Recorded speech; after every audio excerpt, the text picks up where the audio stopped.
My husband's dying wish was for me to read his journal.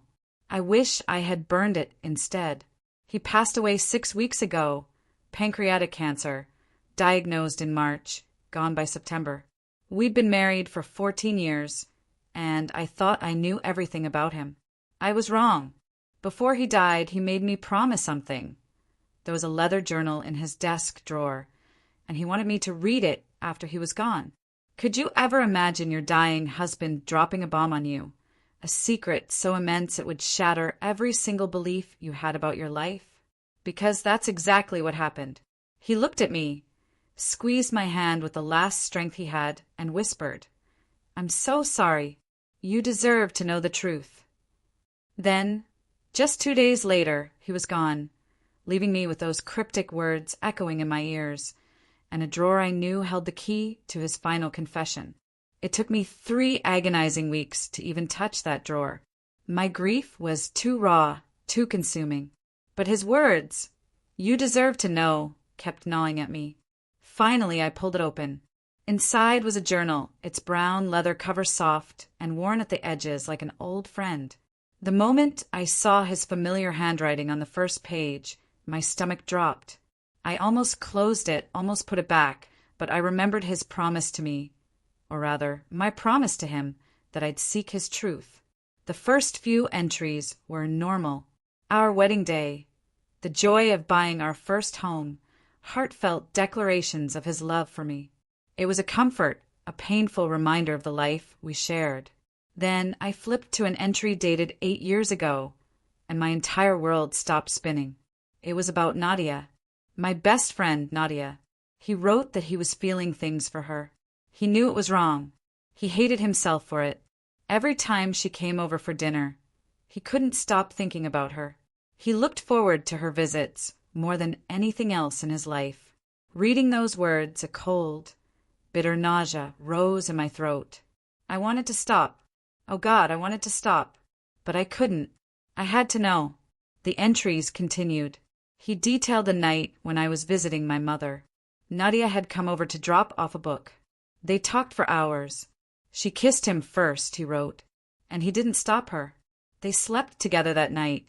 He called it the best and worst moment of his life. I dropped the journal like it was a burning coal. I stumbled to the bathroom, throwing up until my body ached and my eyes burned. But even through the physical pain, the need to know, to understand how deep this betrayal went, pulled me back. I kept reading. The affair lasted 2 years. 2 years of stolen moments, hotels, her apartment when her husband was away, once even in the back of his car. The sheer audacity, the cold-bloodedness of it all, made my blood run cold. He wrote about the crushing guilt every time he came home to me, about trying to end it multiple times but being unable to. He claimed he loved us both, in different ways. Nadia, he wrote, eventually ended it because she couldn't handle the guilt anymore. The entries after that were about him trying to be a better husband. He recommitted to our marriage, writing about a vacation to Italy where he felt truly happy, finally deserving of me again. Then, 3 years ago, another entry. Nadia's husband died in a car accident. My husband went to the funeral. He held her as she cried, and all the old feelings came rushing back. He almost told her he still loved her, but he stopped himself. He chose me, he wrote. He kept choosing me every single day after that. The last entry was from 2 weeks before he died. It was addressed to me. He was so sorry for everything. He wanted me to know the truth because I deserved it. He hoped I could forgive him someday, claiming I was the love of his life, even if his actions didn't show it. I sat with that journal for 3 days, eating nothing, barely sleeping, just staring at the words, at the destruction they'd wrought. Then I called Nadia. When she walked through my door, she still hugged me, telling me how much she missed him, too. The lie tasted like ash in my mouth. I pulled back, my voice flat. "Nadia, is there anything you want to tell me about you and my husband?" Her face went sheet white. I told her I found his journal. That's when the tears started. She collapsed, begging my forgiveness, calling it the biggest mistake of her life. She claimed she ended it because she couldn't stand lying to me anymore. Then why? I asked, my voice barely a whisper. Did you keep coming to our dinners, our parties for years after? She said she didn't know how to stay away. Watching him with me was torture, but being away from both of us was worse. I asked if she loved him. She said yes. I asked if she still loved him when he died.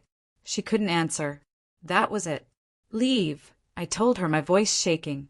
She pleaded, tried to explain. But 20 years of friendship shattered. She'd stood beside me at his funeral, comforting me, knowing the entire time. That was unforgivable. She left, sobbing. I haven't spoken to her since. Now, I'm sitting here, staring at this damn journal. This supposed closure he left me. All I feel is hollow. My husband is dead. My best friend is gone. And I'm supposed to live with this truth he gave me, like some kind of twisted gift. I keep thinking, what if I'd never opened that drawer? The 14 years I spent with a man I apparently never truly knew, wondering if any of it was real. The worst part, I still miss him. I still reach for him in bed. Still expect to hear his voice when I come home. I hate him for what he did, but I can't stop loving him. And I don't know which feeling is worse. All I know is his dying wish was for me to read that journal. And I wish, with everything in me, I had just left it to gather dust. For 7 days, I barely left the house devouring that journal. The words blurred. Every entry about her etched itself into my memory. The way he described her laugh, the casual touch of her arm when she spoke, the hotel on 5th Street where they met on Thursdays. I read until my eyes burned, my head pounded, but I couldn't stop. On the 4th day, the garbage disposal died. Just a grinding noise, then silence. I stared at the switch for 20 minutes, trying to remember who he called for repairs. We had a file somewhere, but he always handled it. I opened 3 kitchen drawers, gave up, and left the broken disposal and the pile of dirty dishes in the sink. I just didn't care. My phone rang Tuesday afternoon. My mother's name. I watched it ring, then ring again an hour later, then the next morning. On the 3rd call, I answered, knowing she'd just show up otherwise. She asked how I was doing, and fine came out flat and dead even to my own ears. Was I eating? Yes, I lied. Did I need her to come over? No, too quickly. A long pause. She knew. Mothers always know. But how could I explain? How could I tell her that her son-in-law's final gift was the utter destruction of everything I thought my life had been? That the man she watched me marry, who she helped me care for until his last breath, had been sleeping with my best friend for 2 years? I mumbled an excuse about being tired, and she let me go, but the worry in her voice, that quiet "I love you," stayed with me. Thursday morning, a strange number called. A voicemail. I almost deleted it, but something stopped me. A man's voice. Sterling Powell, my husband's estate lawyer. Documents, signatures, an appointment. I realized I'd ignored weeks of mail. Bills, insurance forms, the practical, relentless side of death that doesn't stop just because you're drowning. I called Sterling back, scheduling an appointment for the following Tuesday. Forcing myself to engage with reality felt like dragging weights through mud. That afternoon, I wandered into our bedroom. I found myself in his closet, his clothes still hanging there. I reached out, touching a blue shirt he wore all the time. I pressed my face into it, breathing in that specific scent, his cologne. For just a second, I forgot the journal. I just missed him the normal way. But then the memory crashed down, and the comfort turned ugly. I wanted to rip every shirt off the hangers, throw them in the yard, and set them on fire. But I also wanted to crawl into that closet, wrap myself in his smell, and pretend none of this was real. I stood there for an hour, holding that shirt, hating that it still made me feel safe. My phone buzzed, Nadia. A text, then another, then a missed call. I deleted the voicemail notification without listening. Another text, please just talk to me. My finger hovered over the block button. It would be so easy to make her disappear, to sever that last thread. But I couldn't. Some weak, pathetic part of me couldn't do it. I hated myself for it. I shoved the phone under a couch cushion. Friday evening, a knock at the door. I almost didn't answer. But then I remembered Gracelyn Marshall, our next-door neighbor. She'd been watching me for a week, probably noticed I hadn't taken out the trash or gotten the mail. I opened the door. She stood there, holding a casserole dish. "Made too much," she said, though we both knew it was a lie. "Haven't seen you out in a while, just checking in." Her voice was gentle, not pitying. I thanked her, took the dish. "If you need anything, just knock," she said, and left without pushing. Her concern registered somewhere deep, even though I was too numb to fully appreciate it. I put the casserole in the fridge and returned to the couch. Saturday, I forced myself to the grocery store. The fridge was bare, except for Gracelyn's casserole. I made it through produce, halfway down the cereal aisle, and then I saw Rebecca Brooks from book club. She rushed over, hugged me, and asked how I was holding up. A normal question, standard for a widow. But my internal chaos was so far from normal that something snapped. I started laughing. A harsh, wrong-sounding laugh. Rebecca's face twisted in confusion and concern. I mumbled an apology, left my half-full cart, and fled to my car. That night, I couldn't sleep. At 2 a.m., I pulled out the photo albums from the hall closet. I spread them across the living room floor, meticulously going through every picture. Our wedding, holidays, parties where Nadia was there, smiling next to us. I studied her face, searching for guilt. I looked at his, searching for longing, regret, anything that would have told me the truth if I'd only been paying attention. Every picture looked different now, like those optical illusions where once you see the hidden image, you can't unsee it. I went through 5 albums until the sun came up. Tuesday morning, I put on real clothes for the first time in over a week and drove to Sterling Powell's office. He was perhaps 50, graying at the temples, with the kind of calm, practiced lawyer's voice.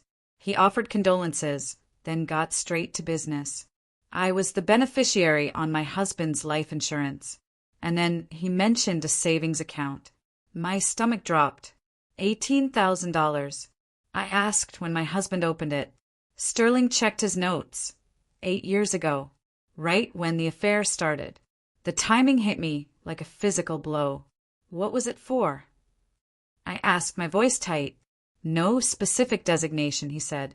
Just regular monthly deposits for about 5 years. Then they stopped. I did the math. 5 years of deposits. The affair lasted 2. 3 years after Nadia ended it. The deposits stopped 3 years ago, exactly when Nadia's husband died. And my husband wrote about almost telling her he still loved her. I sat there in that leather chair, wondering if my husband had been saving money to leave me. If all that time he wrote about choosing me, he'd had an escape fund ready just in case. I thanked Sterling, leaving his office feeling utterly sick. The drive home was a blur. All I could think about were those deposits. They started precisely when he first wrote about wanting her. They continued through the affair, then stopped the moment her husband died.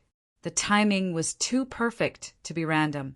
At home, I went straight to his desk, pulling out drawers, desperate for anything to explain the money. Bank statements, receipts, anything that proved it was for us, not an escape plan with her. His papers were a mess. Bills, insurance forms, random notes. I found a folder marked taxes, but nothing about the savings account. Then, a folder hidden at the back of the bottom drawer. Printed emails. Him and a real estate agent 5 years ago. Subject: inquiry about downtown condos. My hands shook. He'd asked about 1-bedroom apartments, places with parking, buildings that allowed pets, even though we had none. The agent sent listings, and he'd asked about lease terms, security. The last email was him saying he needed more time to think. I sat on the floor, surrounded by those emails, trying to make sense of it. 5 years ago, right in the middle of the affair, he was looking at apartments, 1-bedrooms, places for one person. Or maybe 2 if you were starting over. The savings account had enough for a deposit and a few months' rent. I wanted to throw up again, but there was nothing left. 3 days later, I was a ghost in my own house. I had stopped answering my phone. The mail piled up. I ate crackers standing at the counter because sitting at the table meant facing his empty chair. The doorbell rang. I ignored it. Then again. Then a firm, steady knock. I looked through the peephole. Graceland, holding another container. I almost didn't open it, but something about the persistence made me turn the lock. She smiled, held up the soup. I started to thank her, but she didn't hand it over. Instead, she asked, "Can I come in for a minute?" I hesitated. She took it as a yes, walking past me into the hallway, straight to the kitchen. I followed, unsure what else to do. She set the soup down, surveyed the sink piled high with a week's worth of dishes, the empty mugs, the open cereal boxes. She didn't say a word about the mess, just rolled up her sleeves, filled the sink with hot water, waved me off when I offered to do it. "Where are the sponges?" she asked. I pointed under the sink. She pulled one out and started scrubbing a plate while I stood there, useless and embarrassed. She talked while she worked, her voice casual, like we were having a normal conversation. She'd been divorced 10 years ago. Her husband had an affair. She found out through credit card statements for hotels she'd never been to. I leaned against the counter, watching her hands move through the soapy water. She confronted him. He admitted everything. Said he'd been seeing someone from his office for a year. They tried counseling, but he didn't really want to stop. She rinsed a plate, set it in the rack. Her voice remained matter-of-fact. The worst part, she said, wasn't the affair itself, but realizing she'd been living with a stranger. Someone who could lie to her face every single day. Something in my chest cracked. I tried to hold it in, but I couldn't. Tears started, a torrent, the first real tears since reading that journal. I slid down the cabinet to the floor and just cried. Graceland dried her hands and sat beside me. She didn't try to hug me or say it'll be okay. She just sat, and when I finally caught my breath, she handed me a dish towel. I told her everything. The journal, Nadia, the 2 years of lies. How he and my best friend were together while I visited my mother, while I worked, while I planned dinners where they both sat at my table, pretending. I told her about confronting Nadia, kicking her out. The savings account, the emails about apartments, how I was sure he'd been planning to leave me. Graceland listened, kept washing dishes like it helped her process what I was saying. She didn't interrupt. When I finished, she was drying the last plate. She put it away in the wrong cabinet, the one above the stove, not next to the sink. But I didn't correct her. She put away 3 more dishes in wrong places before turning to me. "I'm sorry you're going through this," she said. "Then I'll come back tomorrow if that's okay." I nodded, my voice gone. She hugged me quickly and let herself out. After she left, I sat in my clean kitchen, feeling slightly less alone than I had in weeks. That night, I actually slept. Not the half-awake dozing where every noise made me think he was still alive, but real, deep sleep for 6 hours. When I woke up Thursday morning, the sun was streaming in, and for 10 seconds, I felt almost normal. Then it all came crashing back. But it was different. Lighter, maybe. More manageable. I could breathe without my chest feeling crushed. I made coffee, sat at the kitchen table, looking at Graceland's misplaced dishes. The small relief of having slept made me feel guilty. How could I feel even slightly better? My husband, dead, had betrayed me. My best friend was gone. And I was grateful for 6 hours of sleep. The guilt made my stomach hurt, but I drank the coffee anyway. My mother showed up Friday morning, unannounced. She had a key from when my husband was sick. She walked in, calling my name. I met her in the hallway. One look and her face tightened. "You look terrible. Have you been eating?" I said I was fine. "That's a lie," she said. She went to the kitchen, unpacking groceries. Bread, eggs, fruit. "Why have you been avoiding my calls?" she asked. "Just dealing with stuff." She crossed her arms. I'm your mother. I know when something's wrong beyond normal grief. I sat at the table, and she sat across from me. I told her, the journal, what he wrote, the affair with Nadia, how long it lasted, how he wanted me to know. Her expression shifted rapidly, confusion, then shock, then pure, cold anger. When I finished, she sat back, staring at the table. Finally, she said, I'm going to say something terrible about your dead husband, and I'm sorry, but I can't help it. Then she called him a selfish bastard for dumping this on me when he was dying, for not having to face the consequences. The anger in her voice matched mine, and somehow that made me feel less crazy. She reached across, grabbed my hand. Her eyes were wet and sad. She looked older. I'm so sorry you're dealing with this alone, she said. I told her she didn't need to apologize for being honest. She asked if I wanted her to stay. Yes. She made me eggs even though it was afternoon, and I ate them because she was watching. After she left, I felt less alone than I had since reading the journal. Andreas, a co-worker of my husband's, called the next week, asking if I wanted coffee. I said yes. Sitting in the house was making me crazy. We met at a downtown place my husband and I never went to. Andreas ordered black coffee, I got tea. Coffee made my stomach hurt lately. He asked how I was doing. Day by day, I gave the standard answer. He nodded, like he understood, though he couldn't possibly. We talked about work, the weather, safe topics, until I couldn't stand it. Did my husband ever mention Nadia?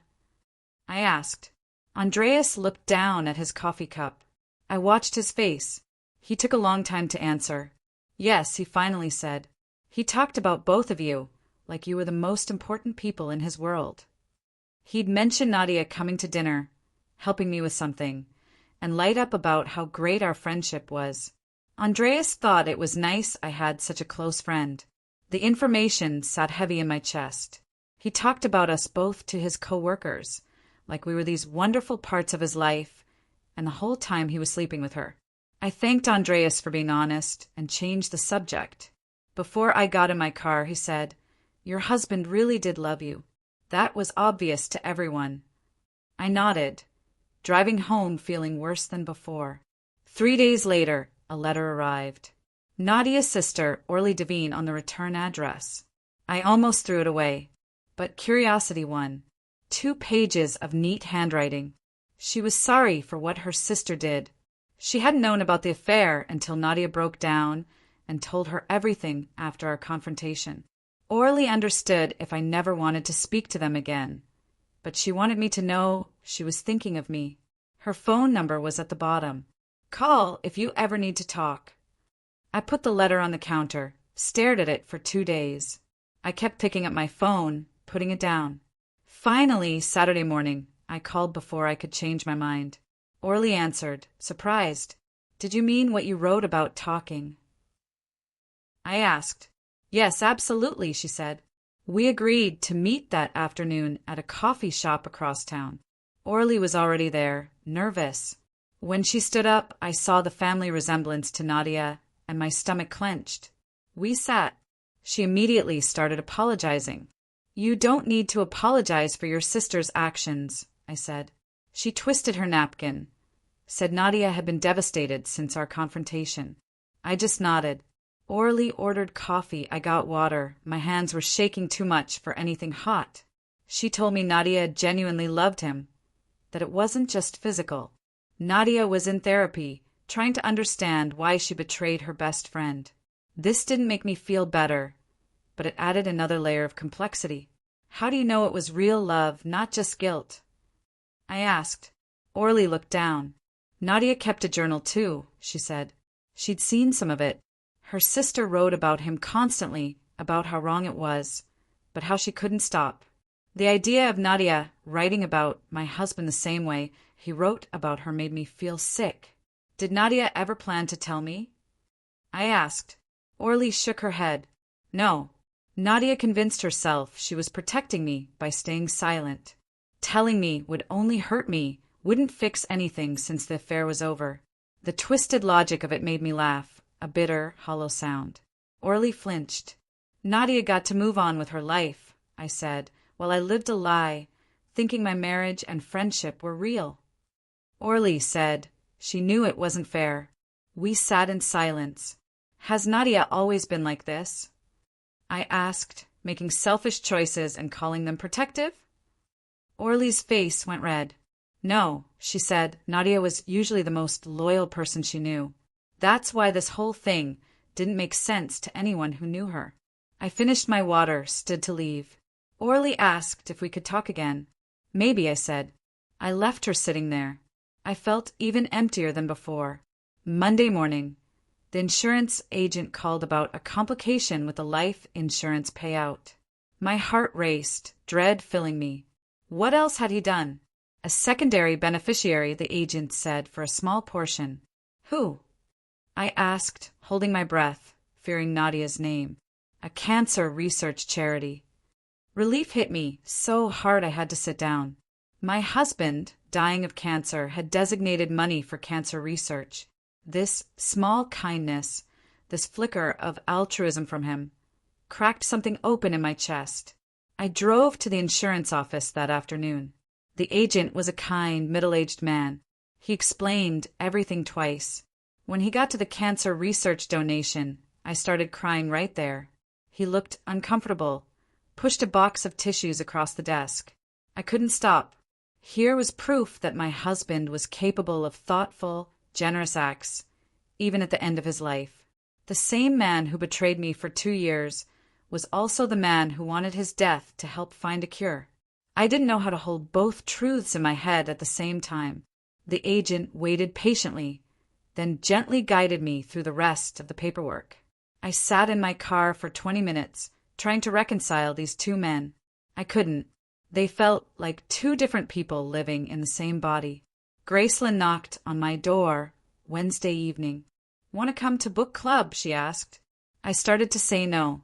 It'll be good for you to get out, she insisted. The thought of being alone with my thoughts was worse. Yes, I said. We walked to her friend's house. 6 women, wine and cheese. They all knew my husband had died, but not about the affair. Their careful sympathy felt both suffocating and necessary. We talked about the book, which I hadn't read.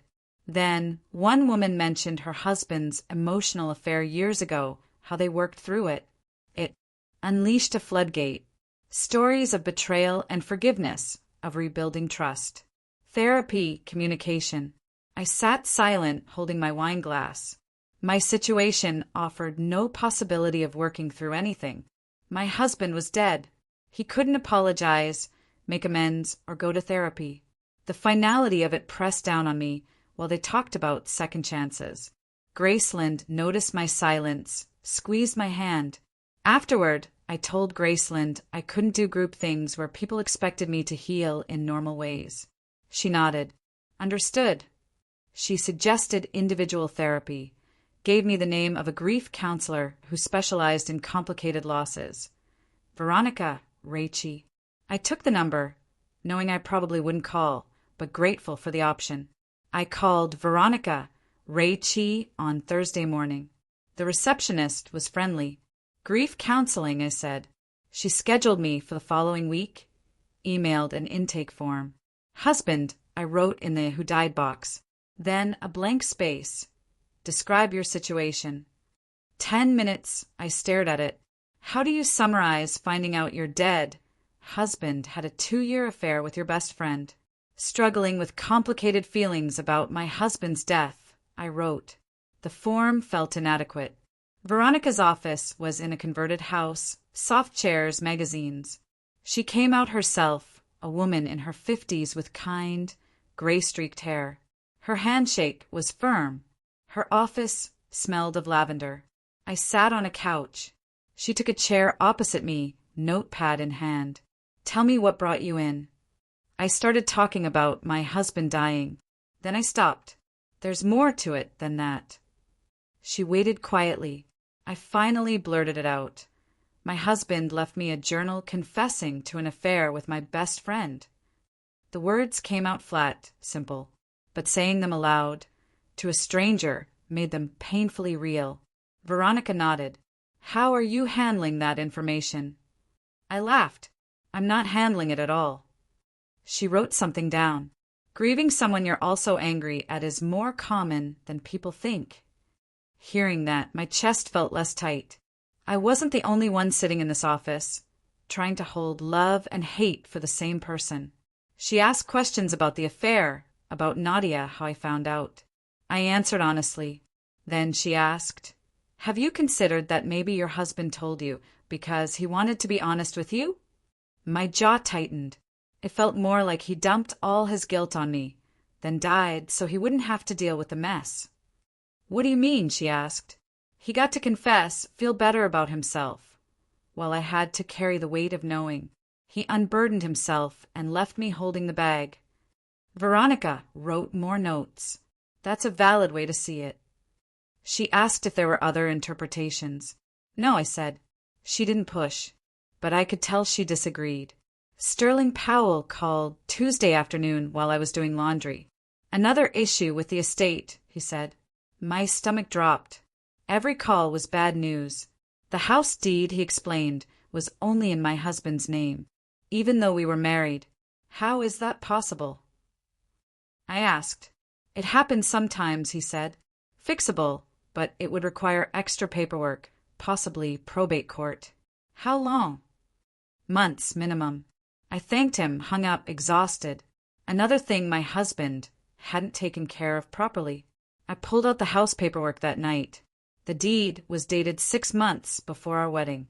He'd bought the house before we married and never updated it. At the time, it probably seemed minor, but later never came. Now, courts and lawyers to prove I had a right to my own home. This small oversight felt monumental. He'd kept me off the deed, the same way he'd kept me in the dark about Nadia. Not telling me things, it was a pattern I was only seeing now that he was gone. Going through his papers for Sterling, I found a folder I hadn't noticed. Inside, letters, in my handwriting, from when we were engaged. Love letters I'd written him that year when he traveled for work. He'd kept every single one, organized by date. I sat on the floor, reading words I'd written 15 years ago about how much I loved him, how excited I was to marry him. The evidence of his love for me was right there. But so was the journal, with evidence of his betrayal.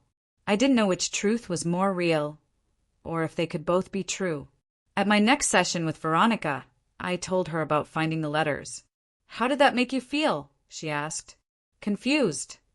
She suggested I might be ready to listen to Nadia's voicemails. "No," I said immediately. "Why not?" she asked. "Because I don't want to hear her voice." Veronica said avoiding the voicemails gave them more power than they deserved. I argued with her for most of the session. Finally, I agreed, but said I'd only listen to one. She handed me my phone.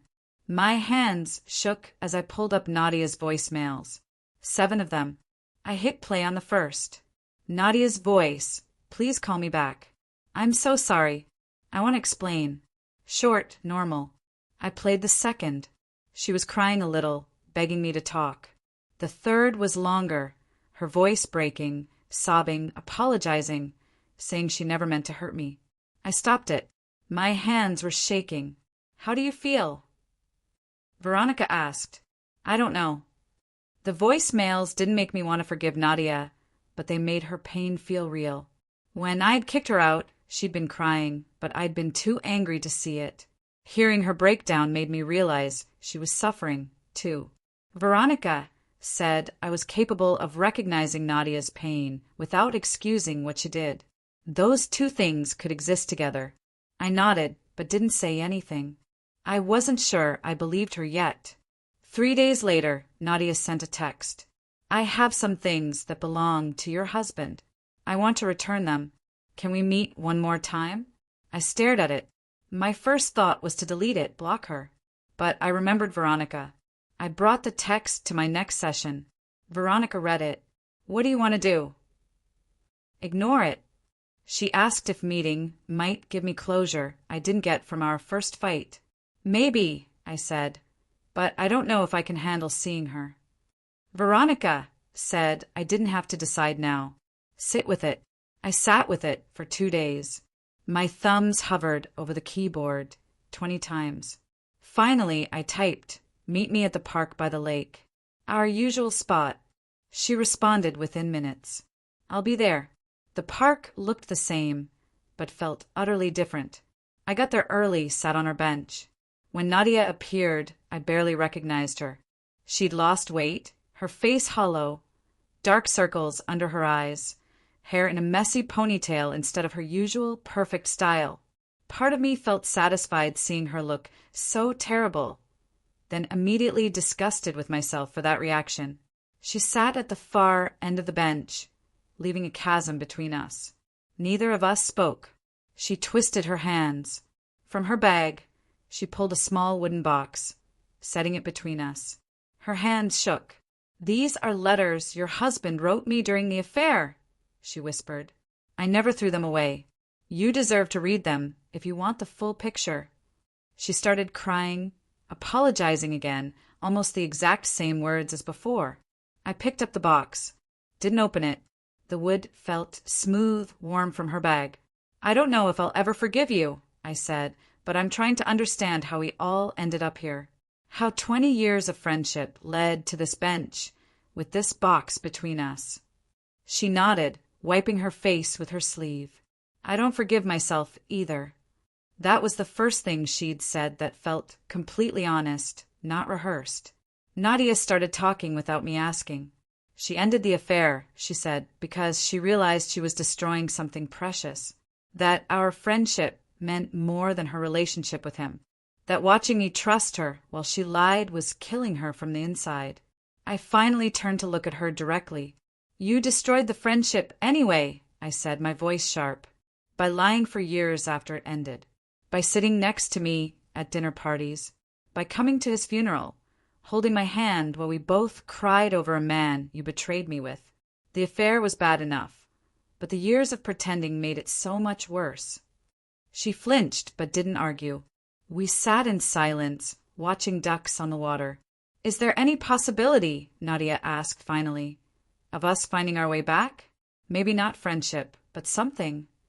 I thought about lying to make her feel better, but decided I owed us both honesty. "I don't know," I said. "Right now, I can barely handle my own grief without adding yours to it. Maybe someday, but not now. Maybe not ever." She nodded, stood up. "I understand. I didn't expect anything different." She touched my shoulder briefly, then walked away. I watched her go, feeling both relief and loss. I sat with the box for an hour. The park got busier, families, couples. Normal people living normal lives, while I held letters that proved my marriage wasn't what I thought. Finally, I opened it. 12 letters on notebook paper, folded carefully.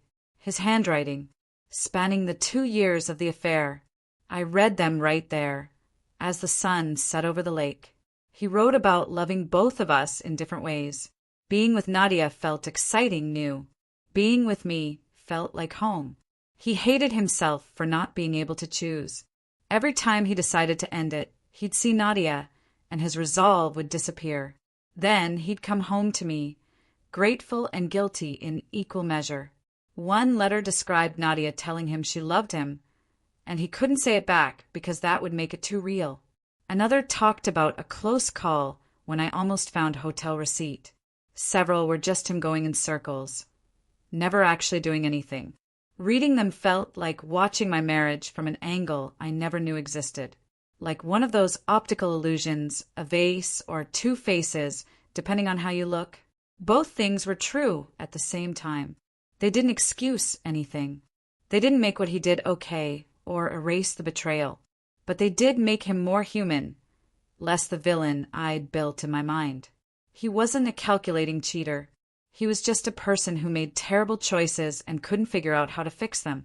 I brought the letters to Veronica 3 days later. She read them, setting them down carefully. She pointed out patterns, his use of words like trapped and stuck. How he talked about compartments in his life, like he could keep everything separate if he just organized it right. It suggested someone trying to manage impossible situations through mental separation, rather than someone who planned to deceive me from the start. Does that make it better? I asked. No, she said, but it might make it different from what you've been thinking. Understanding his mindset didn't excuse his actions, but it made them more understandable as human failure, not calculated cruelty. What do you want your life to look like 6 months from now? Veronica asked. The question caught me off guard. I hadn't thought beyond surviving each day, getting out of bed, eating something, not crying in public. Those were my goals. She said maybe it was time to think about practical steps towards rebuilding. Not big things, but small, concrete actions. Returning to work part-time, cleaning out more of his things, reaching out to friends, building a life that acknowledged what happened, but didn't let it define me. Before I left, Veronica mentioned a support group for widows specializing in complicated losses. The facilitator, Ayla Hassan, was good at holding space for complicated grief. Not a group that pushed forgiveness, but one that just let people be wherever they were. I took the information, skeptical but intrigued. Grief can be lonely, Veronica said, but it doesn't have to be solitary. The following Tuesday, I drove to the community center. I sat in my car for 10 minutes debating. Finally, I went in.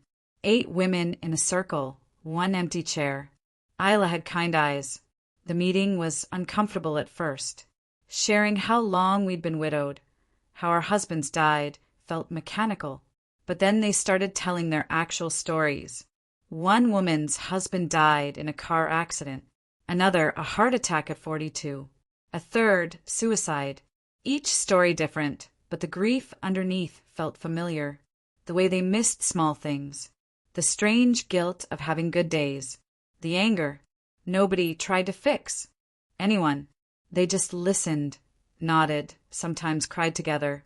When it was my turn, I said my husband died of cancer 6 weeks ago. 14 years married. I didn't mention the journal. Ayla didn't push. She thanked me for coming. Grief didn't follow rules or timelines. Everyone's path was different. Driving home, I felt slightly less alone. Not happy, not healed, but a tiny bit less isolated in what I was carrying. I went back the next Tuesday. Jazz, a woman in the group, raised her hand. Her husband had a second family in another state. 2 complete lives for 12 years. She found out when the other wife showed up at the funeral. Jazz talked about it without crying. The worst part wasn't the betrayal, she said, but realizing I'd been half a person's life without knowing it. I watched her, tired but not broken. She could say the words without falling apart. The other women nodded. Nobody told her it would get better or that she should forgive him. They just listened. Afterward, I caught Jazz in the parking lot. How long? I asked. 3 years. Does it still hurt this much? Yes, she said, but differently now. The sharp edges have worn down enough that I can hold it without bleeding everywhere. That image stayed with me. Graceland knocked on my door Thursday morning. Coffee in hand, a determined look. We're cleaning out the closet today. I started to protest, but she was already upstairs. She opened his closet, pulled out donation boxes. Keep anything you want, she said, handing me a garbage bag. The rest goes. We worked in silence. I kept stopping, smelling things, holding them. Graceland didn't rush me. When I pulled out his favorite flannel shirt, she took it, put it in the keep pile without asking. We packed 6 boxes for donation. I kept 3 shirts that still held his cologne. The closet looked empty when we finished, but lighter. Graceland helped me carry the boxes to her car. The closet isn't a shrine anymore, she said. Just a space you can decide what to do with. She was right. Sterling called the next week. House deed, transfer finalized. Property legally mine. All the probate issues resolved. Having legal clarity about my house settled something loose in my chest. It was mine. I could stay, sell, burn it down if I wanted. The choice was mine alone. Sterling mentioned the mystery savings account again. Decided what to do with the money, he asked. I have some ideas. After we hung up, I sat at the kitchen table with the bank statement. $18,000. Money he saved during the affair. Maybe for leaving me. Maybe guilt money. Maybe nothing meaningful. It didn't matter what he intended. It was mine now. I called a handyman the next morning. Scheduled repairs for everything my husband had always meant to fix. The garbage disposal was first. Then I hired a painter to redo the bedroom in a color I picked, without considering what he would have liked. Watching strangers fix things felt like reclaiming space. The bedroom, soft gray instead of beige. New curtains, furniture rearranged. It didn't erase him, but it made the room feel less like a museum. That first night in the repainted bedroom, I slept better than I had in months. Andreas called in early December. Dinner with some of my husband's former co-workers. They wanted to share memories. My first instinct was no. Talking about him with people who didn't know about the affair felt dishonest. But I said yes. I needed to hear about the parts of his life that existed outside of me and Nadia. 4 men, 2 women. They painted a picture, generous, funny, good at his job. Andreas talked about him staying late to help with a presentation when his kid was sick. Someone else mentioned the donuts he always brought on Fridays. He was more than just my husband or Nadia's affair partner. He was a whole person with a work life, friendships. Then Janet, a co-worker, said something that made me stop eating. He'd been planning a surprise vacation for our 15th anniversary before he got sick. He'd asked her advice about beach resorts versus mountain cabins.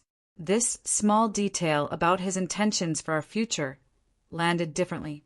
He was thinking ahead, planning something nice for us.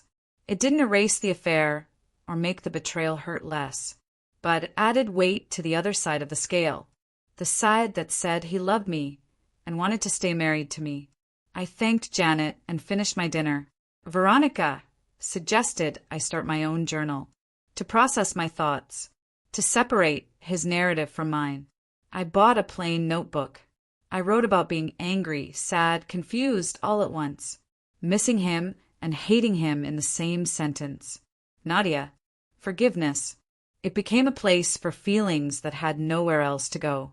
After a few weeks, I read back over the entries. My handwriting looked different from his. The words were mine alone. Veronica was right. His journal told his story. This one told mine. 3 months after our park meeting, Nadia sent a text. On what would have been my husband's birthday. Short, thinking of you today. Hope you're okay. I stared at my phone. 10 minutes. Finally I typed, thank you. Not forgiveness. Not friendship. But acknowledgement. That we'd both lost someone we loved. It felt like progress. I didn't expect a response. She didn't send one. The brief exchange sat between us like a small bridge, neither of us ready to cross. I went back to support group the next Tuesday. I decided to talk about the affair. Isla, I said, raising my hand before I could change my mind. I told them about the journal, Nadia, the 2 years of lies. Several women nodded. 3 others shared similar stories of finding out things about their husbands after they died. Secret debts, hidden addictions, other women. Isla said something that stuck with me. Carrying contradictory truths about someone you loved isn't a failure to process. It's part of complicated grief. The fact that I loved my husband and felt betrayed by him at the same time didn't mean I was grieving wrong. It meant I was dealing with a complicated situation that didn't have easy answers. The other women agreed, shared their own contradictions. I drove home, feeling less alone in the mess of feelings. Somewhere in January, I realized I was having more good days than bad. I could think about my husband without immediately falling into anger or despair. The love and the betrayal existed together now, instead of fighting for space. Some days, I missed him so much I couldn't breathe. Other days, I was furious about the affair. Most days I felt both, and I'd learned to just let them sit there without trying to resolve them. I still reached for him in bed sometimes, still expected to hear his voice when I walked through the door. But I also painted the bedroom, fixed the garbage disposal, had dinner with his coworkers. I was building a life that included his memory without being controlled by it. The journal still sat in his desk drawer. I didn't read it anymore, but I didn't throw it away either. It just lived there. Veronica brought up forgiveness in our next session. What might that look like? I'm not interested in some big moment where I forgive my husband or Nadia and everything feels better, I said. I'm learning to accept that people are complicated. Relationships are messy. That's just how things are. My husband loved me and betrayed me, and both things were true. Nadia was my best friend and slept with my husband, and both things existed. Veronica said that was actually a more realistic form of forgiveness than most people achieved. Just letting contradictions exist without needing to resolve them into something neat. I hadn't thought of it as forgiveness, but maybe it was. A few days later, I drove to the cemetery for the first time since the funeral. I sat on the grass next to his headstone and talked. Out loud. Everything I was feeling. Angry, sad, confused. Still missed him, even though I hated what he did. I told him about reading his letters to Nadia, meeting her in the park, starting therapy. The journal didn't give me closure, like he probably hoped. Just more questions I'd never get answers to. None of it resolved anything, but saying the words out loud, where he was buried, felt important. I sat there for almost an hour. Orly texted me the following week. Nadia was doing better in therapy, dating someone new. Nadia wanted me to know she was moving forward, hoped I was too. I read the message 3 times, waiting for the hurt to hit. It didn't come. Instead, I felt genuinely glad she was moving forward, even if we weren't doing it together. I texted Orly back, I'm happy for her sister, and left it at that. 5 months had passed since I read the journal. I was functioning, working, seeing Veronica, support group, dinners with Graceland, coffee with Andreas. The grief hadn't disappeared. The betrayal still stung. But I was learning to build a life that held space for both the love I had and the lies I lived with. Some days were harder than others, and I still reached for my husband in bed sometimes. But I was here, and functioning, and that for now felt like enough. This journey has been incredibly difficult, and it's far from over. I'm still figuring out what it means to carry these contradictory truths. Have any of you ever had to reconcile conflicting feelings about someone you loved, especially after they're gone? How did you navigate that complexity? I'd really love to hear your thoughts in the comments below.